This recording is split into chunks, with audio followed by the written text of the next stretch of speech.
Salve, salve! Sejam todos bem-vindos ao canal do professor Alex Nina. Nesta aula, nós vamos ensinar como evitar plágio. E aí, o grande truque do trabalho acadêmico é parafrasear, mas parafrasear com responsabilidade, tá bom?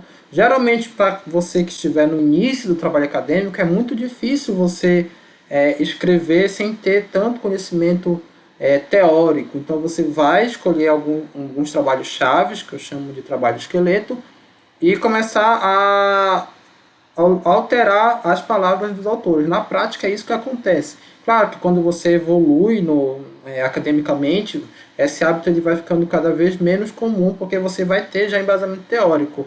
Mas para você que está iniciando, eu recomendo, eu dou essa dica, esse truque de começar dessa forma.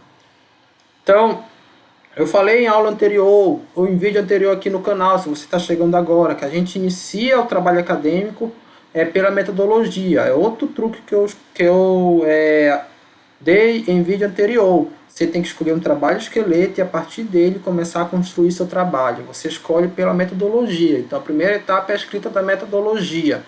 Então eu vou dar um exemplo aqui. Eu escolhi um trabalho esqueleto, foi um trabalho que tratava de gestão ambiental empresarial em empresas públicas e sociedade de economia mista de Minas Gerais, e eu adaptei usando o critério geográfico para o estado do Pará, para bancos públicos do estado do Pará. Então, na metodologia do meu trabalho de esqueleto, estava escrito assim, em preto: o corpus da pesquisa são empresas públicas e sociedade de economia mista do estado de Minas Gerais, ligadas a diferentes secretarias.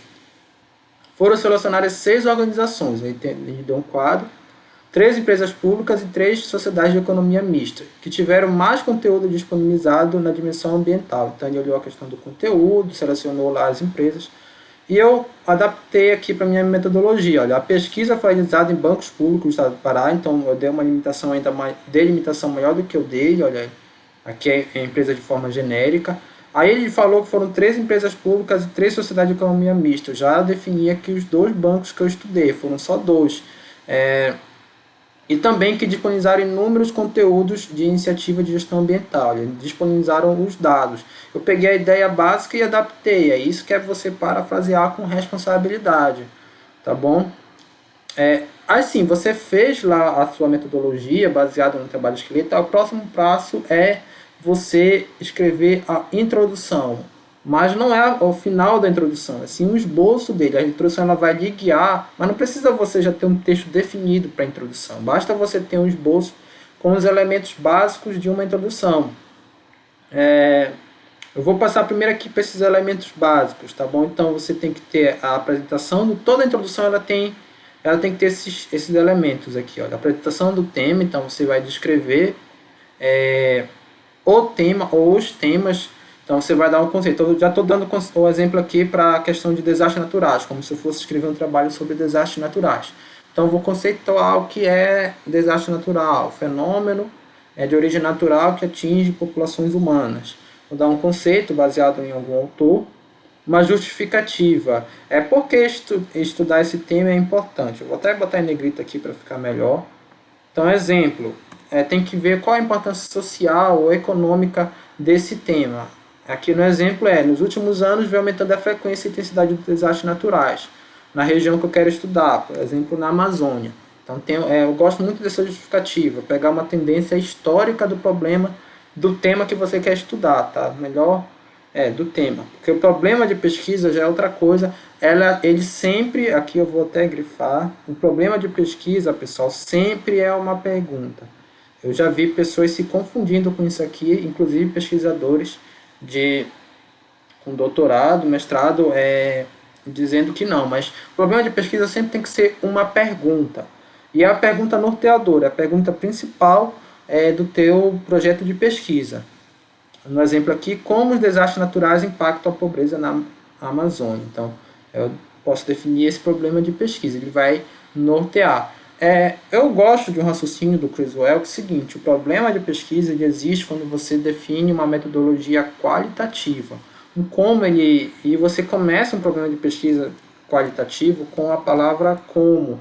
Eu também outro truque do Becker, um outro livro que eu li, que a forma ideal de você começar um problema de pesquisa é com a palavra como, que é mais abrangente do que começar com qual ou quanto é quantitativa, né? Você começa com como. Então, essas são as dicas. Já a hipótese de pesquisa, ela é mais apropriada para método quantitativo, tá bom? Às vezes a banca ela pede problema e hipótese. Eu particularmente acho que não é necessário as duas, mas se sua banca pedir, então coloca as duas lá. Ou se você não sabe se eles gostam de uma ou da outra, preferem uma ou outra, coloca as duas. Na dúvida, coloca as duas. Mas eu particularmente, quando eu trabalho mais com método quantitativo, eu uso mais a hipótese de pesquisa, que é um resultado esperado, com base na literatura. Então, exemplo, os desastres naturais contribuem para um aumento de 2% ao ano na pobreza absoluta da Amazônia. Então, estou dizendo logo como é que vai ser essa relação aí, né, que eu espero. A minha pesquisa ela vai confirmar ou refutar essa hipótese. Seria a hipótese norteadora. E aqui, no final, você coloca a descrição dos tópicos posteriores, ou seja, você vai colocar na introdução assim: no referencial, nós vamos falar de desastres naturais e pobrezas. Voltando lá para o meu trabalho de bancos públicos e gestão ambiental empresarial. Nós vamos falar aqui de gestão ambiental, depois dos bancos que nós vamos estudar, enfim. No referencial é isso, na metodologia é aquilo. Nos resultados, nós vamos apresentar os resultados. É uma descrição bem sucinta dos tópicos posteriores. A pergunta, se você ainda não fez nenhum tópico posterior, você vai poder colocar esse elemento? É lógico que não. Por isso que a introdução, pessoal, ela é uma das últimas partes a ser escritas. Então, só depois que você fizer todo o trabalho que você vai escrever a introdução completa. Nesse sentido, o ideal é que você coloque um esboço da sua introdução com esses elementos aqui. Agora, para você que está iniciando, pode ser difícil definir um problema de pesquisa. E às vezes você tem, assim, alguns professores no mestrado, isso é muito comum, que eles ficam mudando o teu problema de pesquisa e te deixa confuso. Para você não ficar confuso nessa, ou se o teu orientador sumir, não te der nenhuma orientação a respeito disso, é ideal que você tenha um bom trabalho de esqueleto. Porque quando você tem um bom trabalho de esqueleto, todos esses elementos aqui já vão estar na introdução dele. E aí, como a introdução, o trabalho de esqueleto é parecido com o seu, você está se baseando nele para construir seu trabalho, se você adaptar também o que está escrito na introdução dele, a sua introdução ela vai ficar boa.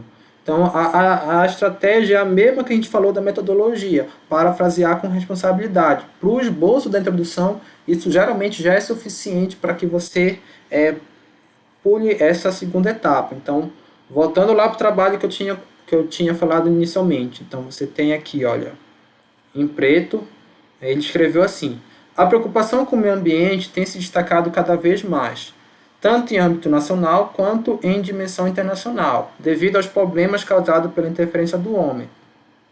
Por um período considerável de tempo, os recursos naturais vinham sendo utilizados sem que se levasse em conta a sua escassez, e como consequência surgiram problemas ambientais. Se você pegar, copiar e colar esse trabalho no seu texto, vai dar plágio. Tem um vídeo aqui no canal explicando por que isso é plágio, e isso é o tipo mais comum de plágio, é bom você evitar. Só que a estratégia, como eu falei, é você modificar essas palavras, olha.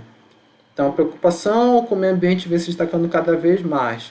Aí eu modifiquei, olha, nos últimos anos vem crescendo a preocupação ambiental. Percebo, a ideia é a mesma, só as palavras que vão mudando, olha, tanto a nível nacional como a nível internacional, o âmbito nacional e internacional aqui também, em virtude dos impactos das ações humanas ao meio ambiente, devido aos problemas causados pela interferência do homem.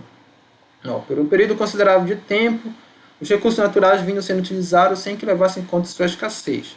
Durante muito tempo, o homem não se preocupava com a escassez dos recursos naturais. Aí, como consequência, surgiram problemas ambientais, o que proporcionou o surgimento de problemas ambientais.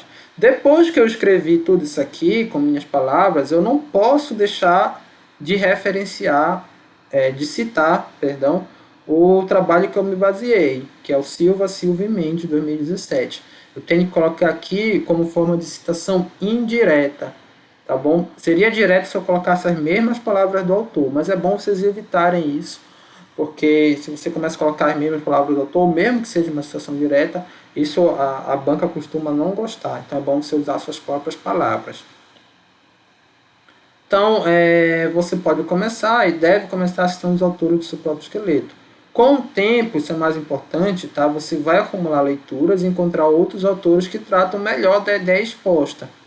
Então, você tem esse parágrafo aqui, você está citando aqui o Silva e Mendes, só que o trabalho acadêmico ele sempre é assim, você escreve e lê ao mesmo tempo. Essas coisas vão andar paralelamente. Aí, ao mesmo tempo que você está escrevendo, você está fazendo a leitura lá do Meados. Aí você vê que é o relatório do Clube de Roma, que é um relatório clássico que fala da escassez de recursos naturais a nível global. Primeira grande referência para esse problema. Opa, isso está lá no meu trabalho que eu estou escrevendo. Então, eu vou colocar aqui Meados, que é o autor clássico. Você pode colocar outros autores aqui, como Sachs, 2006, que faz o debate de desenvolvimento sustentável. Então, pessoal, essa é a ideia básica para vocês escreverem aí essas duas primeiras etapas, tá? A metodologia e a introdução, sem que caia no plágio, e a grande estratégia é essa, parafrasear com responsabilidade.